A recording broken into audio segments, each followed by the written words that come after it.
Alright, hopefully this is going to make some sound. Record some things. I mean, that's the intention. Anyway, there is actually a point to my video today. I have just had my motorbike approved by Transport for London to be allowed inside the congestion charge zone, which is also called the Ultra Low Emission Zone. It's a fairly new scheme that came in about a year ago.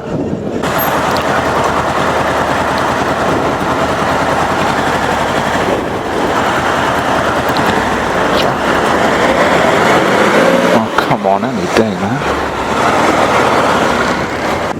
So the Ultra Low Emission Zone, or ULEZ, or ULEZ, is a scheme which targets any vehicle going into London, well, specifically central London at the moment,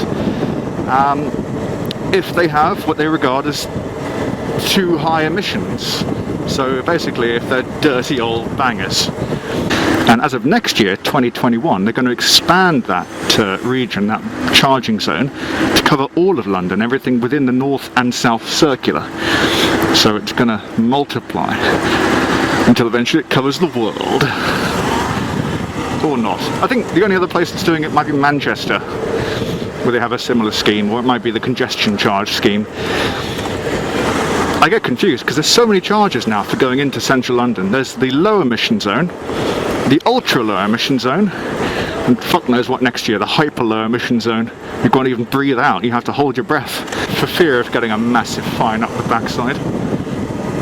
And of course there's the congestion charge. But I'm going to just talk about the ultra low emission zone because I've had to go through quite a few loops to get this motorbike exempt from it. The reason is Transport for London are only really recognising motorbikes that have Euro 3 emission standard or higher. Now Euro 3 didn't come in as a standard, as a testing qualification until about 2007. A motorbike can be older than 2007 and still be cleaner than Euro 3 standards. It's just that the standard didn't exist to physically put a stamp on the registration document for the bike back then. So if your bike is older than about 2007, you have to go through quite a few loops to demonstrate to the Mayor of London that your motorbike is clean enough not to be charged.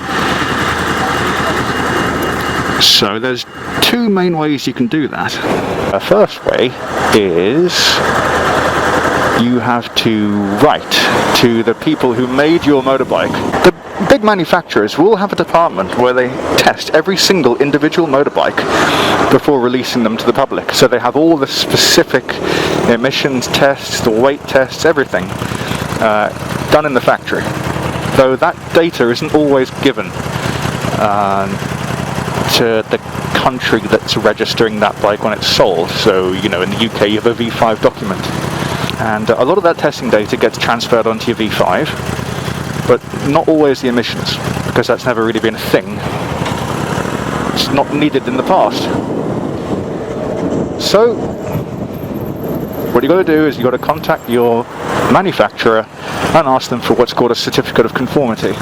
And the certificate of conformity, or the COC, or the COC as I like to call it, will have all that test data on it. And it is free to receive it, though they have to physically post it. For some reason they can't email it to you or, you know, scan it over. They have to send a physical copy. Anyway, it is free to request and to be sent one, so long as one hasn't been issued for that exact bike before.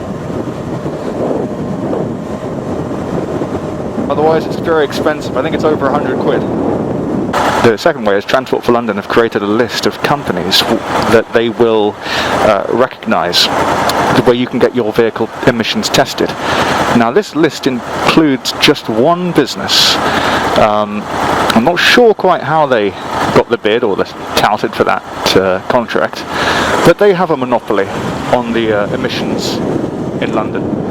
There shouldn't be a monopoly, but maybe this business have spent a lot of money on testing equipment, you know, the latest stuff, you know, and in that case, good on them. I honestly don't know what the politics are involved, but anyway, the truth is that if you can't get hold of a certificate of conformity for your bike, then you have to take it to this test centre in London to get them to produce an emissions reading. And that's expensive. Though, I must say it's cheaper than paying the daily charge for a couple of weeks. I think it's about 130 quid to get your bike tested. And they even have the facility to make slight modifications to your engine or put in some hardware into the exhaust system to clean it up a little bit as well to get it through the test. So you really will very likely, very probably get the results you need from them. Once you've got your evidence, whether it's the certificate of conformity, the COC, or whether it's the emissions result from this test, you can then contact TfL online and put together some documents to request exemption from the charge. And it's worth doing because the charge is £12.50 a day, 24 hours a day, 7 days a week, every day of the year except for Christmas Day. These standards also affect cars quite badly too, particularly diesel cars. Essentially anything older than a 2015 diesel car is going to be given the daily charge.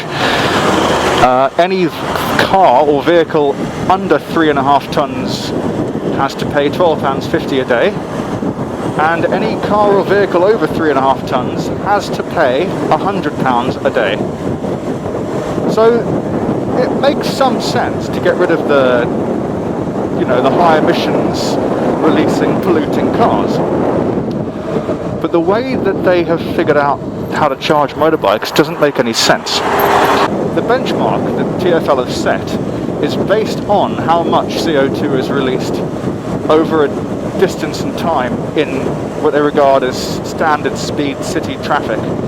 Now motorbikes just don't travel the same speed as cars in central London or in built up areas. Because we can filter, our average speed is a lot higher. But anyway, most bikes are a lot more efficient than the standard they set. Oh, and here's the killer.